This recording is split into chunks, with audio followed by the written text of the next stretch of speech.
Okay, good afternoon, everyone. My name is Julie, and I'd like to first start by thanking you all for being here today and giving me your time and listening in on my presentation. So my presentation today is about physical exercise, a little bit about muscle strengthening, and our overall health and our perceptions about exercise and health. Are there any questions before we get started? All right. So first, I'm going to hand out a couple of forms.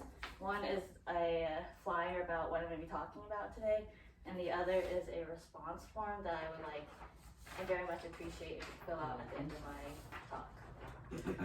Okay, so first I would like to talk about my presentation and the article that I read and the study that I talked about. So it talked about incorporating aerobic exercises and muscle strengthening and how us as people, our individual perceptions and attitudes about including exercise into our weekly routine affects our overall health. So it talked about that our main focus on physical activity was just on aerobic exercise and not so much on muscle strengthening. People usually just focus on aerobic activity and not thinking about working out their muscles. So as you can see on your first flyer on the left, according to the U.S. Department of Health and stated in my article, one should exercise about 150 minutes of moderate activity a week, and also with that 75 minutes of vigorous activity, or some combination of both weekly, to be considered an active individual and to have some sort of substantial effect on your overall health. You can also see that there's a wide range of where you could fit potentially according to how much exercise you do weekly or how much you don't. So inactive, less than 10 minutes, and then you can be highly active, going above and beyond, exceeding the more than 150 minutes and 75 minutes of weekly exercise.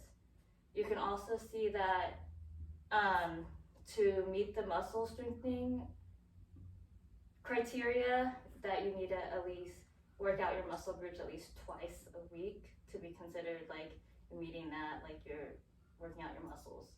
And if you work out your muscles weekly at least twice a week, that adds another benefit layer to improving your overall health. Another keynote is that the ratio from moderate to vigorous activity is 2 to 1. So if you do 1 minute of vigorous activity, that's equivalent to 2 minutes of moderate activity. So the next thing I'm going to talk about is your maximal oxygen uptake, which is your body's capacity to transport and use oxygen with your maximal exertion through your physical activity that you can do. So this is what the Office of Disease Prevention of Health uses as its guidelines to determine if activities are considered moderate or vigorously active. That is on your top right of your flyer. It's the VO2 max, so your maximal oxygen intake. According to these guidelines, they assign the activities based on your metabolic equivalents, also known as METs. So if you calculate all that, you can see that your METs for intensity for vigorous activity is 60% of your maximal oxygen intake. You can also see that your METs, if they're greater or equal to 3, it's considered moderate, and if they're greater or equal to 6, they're considered vigorous. So for example, if you have a 65-year-old woman, you would put that in your second one because that's for women and the top one's for men. And then you would do 48 minus 0.37 times 65 and then divide that by 3.5, and you would get 6.9 METs. And then to calculate your vigorous intensity, you would multiply that 6.9 times 0.6, and you would get 4.2 METs for your vigorous intensity MET level. So for example, if you're walking moderately, that has a MET around 4, and if you're biking stationarily, I guess I said that right, that at a vigorous pace that has a MET of about 8. So according to this woman who's about 65, with her minimum intensity for vigorous activity at like, what was it, like 4.3 or something, then the biking would be considered her vigorous activity and the walking would be considered her moderate level activity of exercise. Some other examples for vigorous activity that range from like 8 to 12 are like running and basketball and bicycling, as I said before.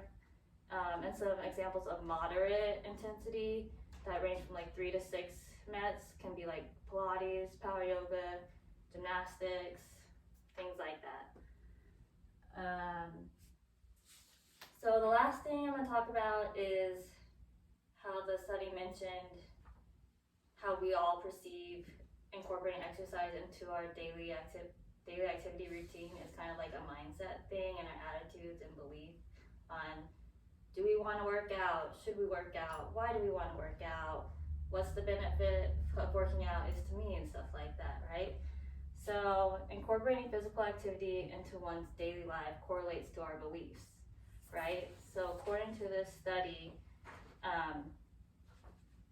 the attitudes presented in the study that can attribute to, I think, all of us correlating to our attitudes and incorporating physical activity is, well, the physical activity help us be healthy in our life, a healthy heart, a healthy diet, help us to improve our fitness, in accordance with muscle strengthening. Does it help me build strength? Does it increase my overall mood? Things like that. So some of the barriers to working out can obviously be too much work, too much studying, family life, and how to tie all that in and balance, like incorporating exercise, but you also have to work, or you have to study and spend time with family. Another barrier that the article mentioned was like people that incorporate aerobic exercise into their activity are usually more compatible at exercising aerobically by themselves, and for them to initiate muscle strengthening into their daily routine, they would need someone else to work out with them just to have that vote of confidence, I guess.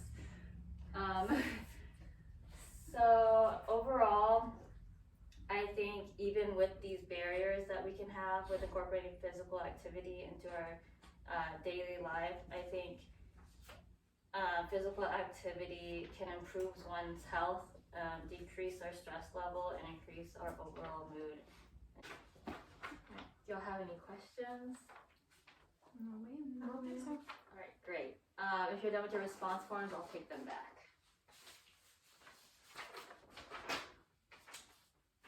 Awesome. Thank you so much for your time, and have a great day. Thank you.